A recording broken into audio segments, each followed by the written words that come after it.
Hello everyone. Today we're going to be taking a look at refactoring the forms that we're using for both the edit post form page and the new post form page, I guess is what we're using them for. So we're just going to say like refactor, or I guess like extract form from edit and new pages. I don't like the form being recreated in each page. Or component, I guess, is how we should probably name it. Although we are kind of using them interchangeably right now, so probably need to change that too. But this should be fine. Let's go ahead and let's create a branch for this. Create branch, copy, drag it over here. We can check out our main branch and do a git pull real quick. And then let's go ahead and let's collapse everything, and then we can do whatever commands they have for us, which are just to fetch the origin.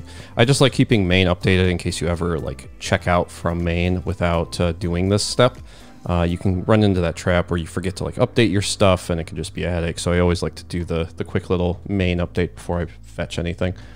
But okay, we now have our branch. Let's go ahead and let's pop into our features, and in our features we have all of these things. So the first thing I want to do is just take a look at the post form and the post edit form, because in each of these cases, what we have is a use effect, I believe, we have a handle submit, and then in the case of our post edit, we also have a use effect.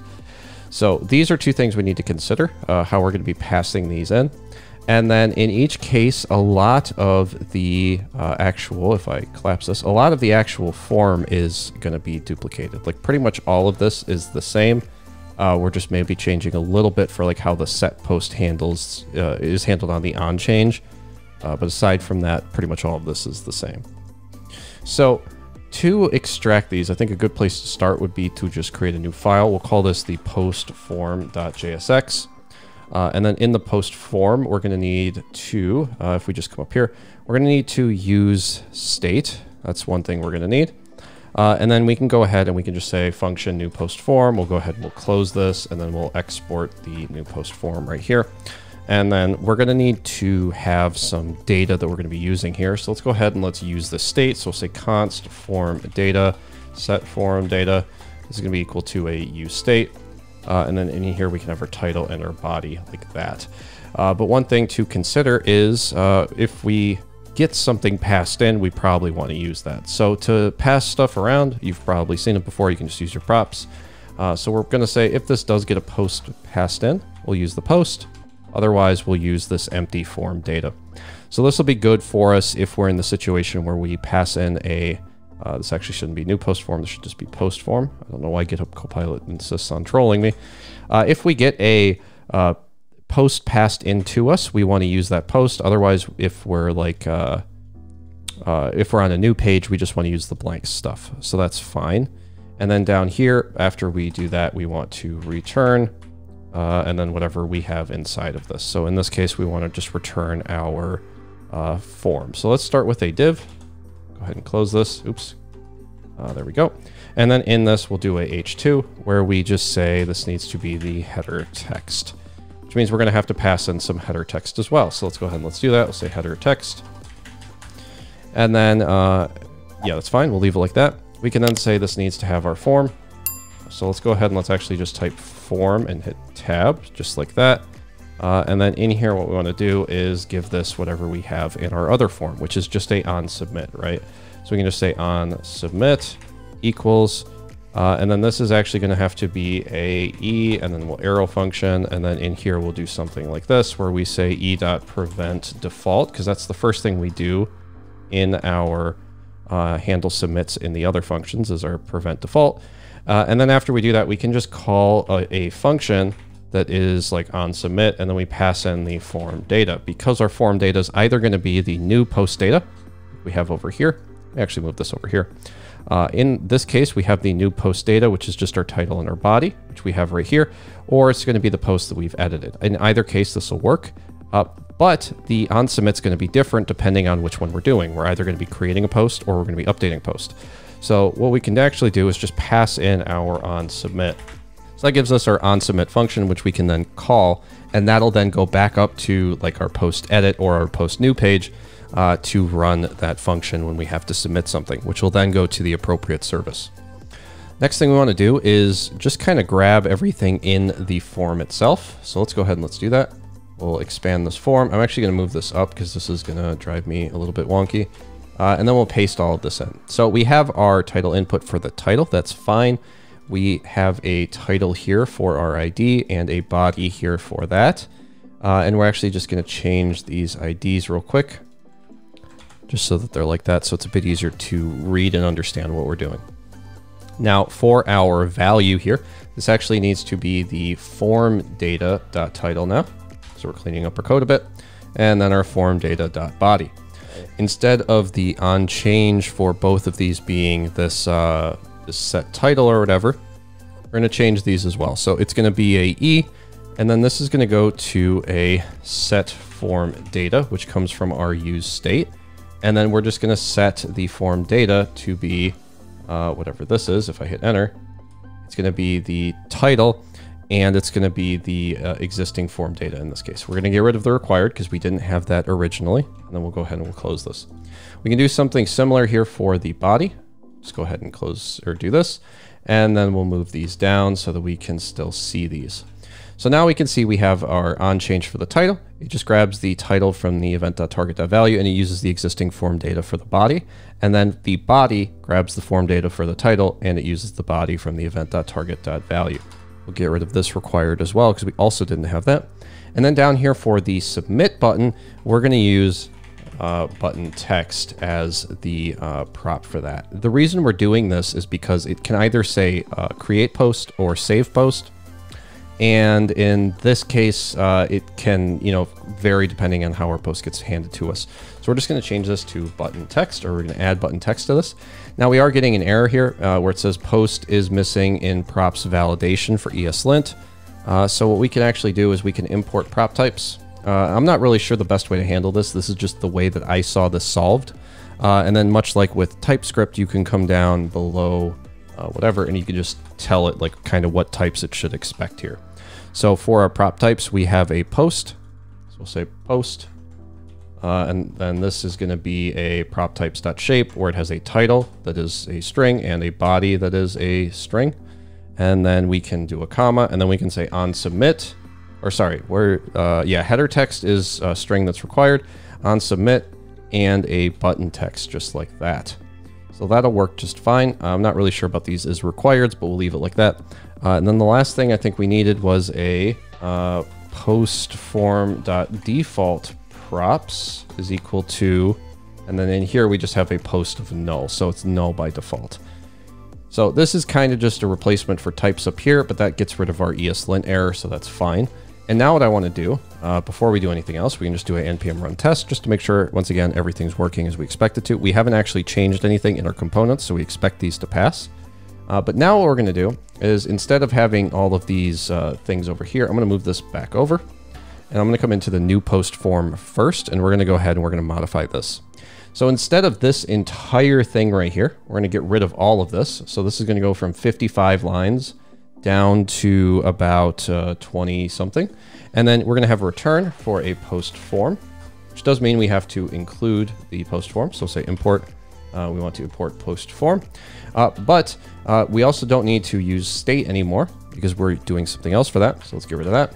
And now our post form can take in, or it can pass in a header text of, I think, create post, I think is what we had it. We can then have an on submit, which is going to be our handle submit function that we declare right here. And then we can have our button text that just says create post, right? And this might actually be like create a new post, something like that. And then we can go ahead and we can close this just like that. And now we've got this really small component here. Now in our handle submit, this is going to be a little bit different. Instead of it taking this post data, it's going to take in some form data.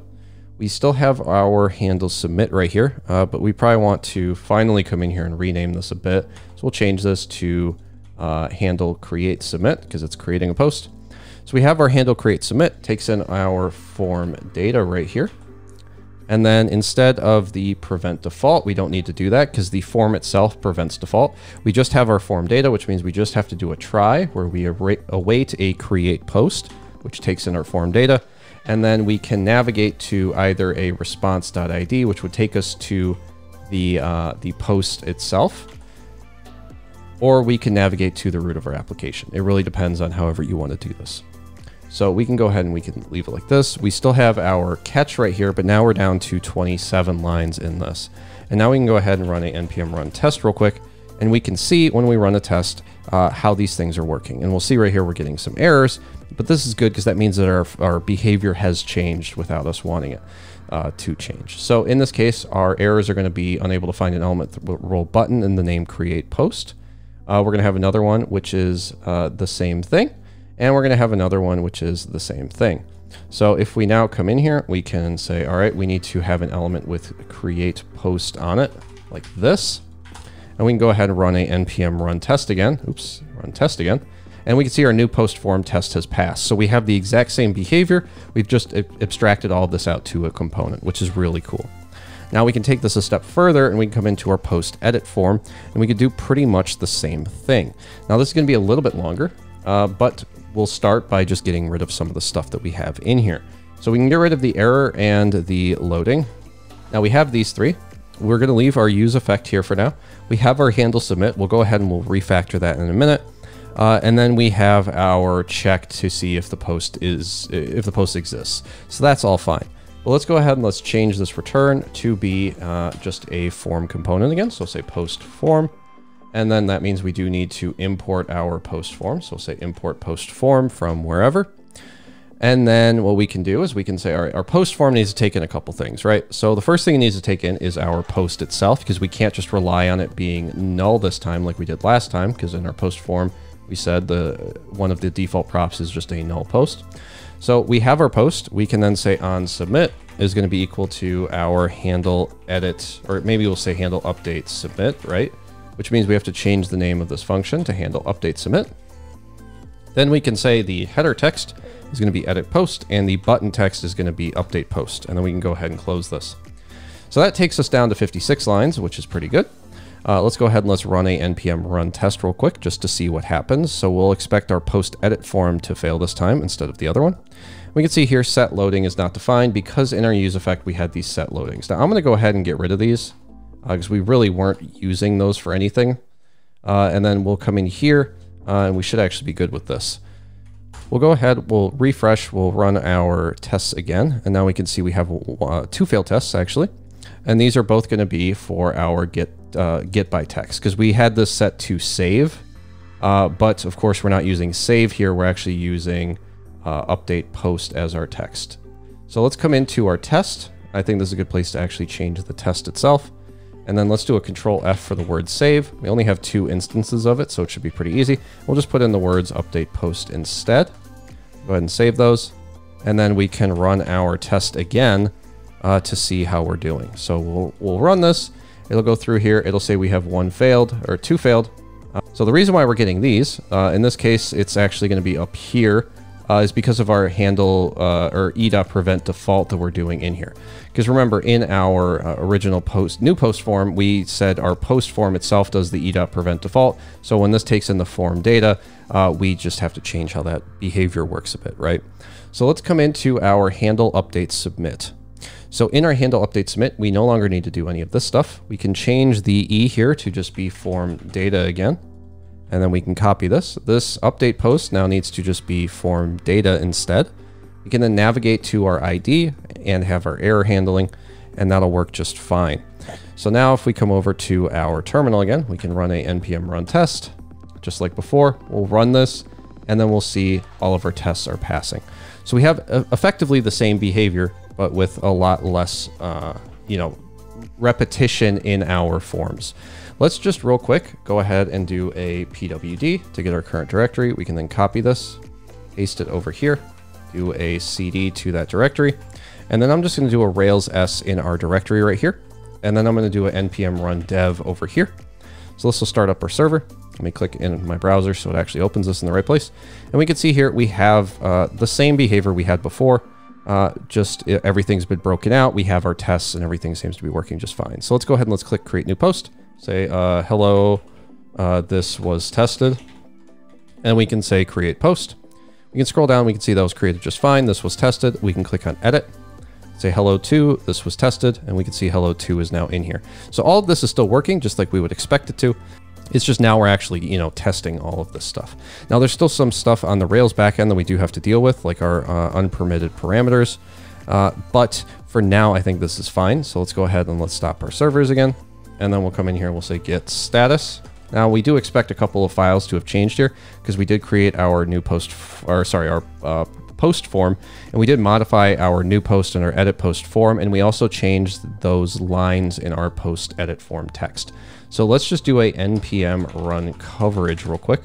And this is going to be a little bit deceptive because we're not actually covering our post form yet. We're going to be doing that next time. So our existing files are all covered, but this actual post form right here kind of isn't in its current state. We do have like the, you know, the tests coming from our new and our edit, but I do like to have the post form itself also tested. Because, you know, some things can change in the other forms and they might not necessarily be covering this fully. And it's not that hard to just write a quick little test just to make sure that this thing's being tested properly. So for now, let's go ahead and let's do a git add dot git commit -m refactored post form. And then we can do a git push. We can push this up. And then we can come over to our GitHub repo again, come over to code. And then we can hopefully see this come in. We can compare and pull request, create the pull request. And in this case, this is probably a good candidate for, because we don't have any actual coverage, we can just go ahead and screenshot this so that people believe us. And then we can just paste this into our description. So let's come in here and edit this, paste in this image, update comment. You can see this is still working. And we can merge the pull request just like that. And we should be good to go. That's going to do it for this video. Thank you so much for watching, and hopefully I will see you in the next one.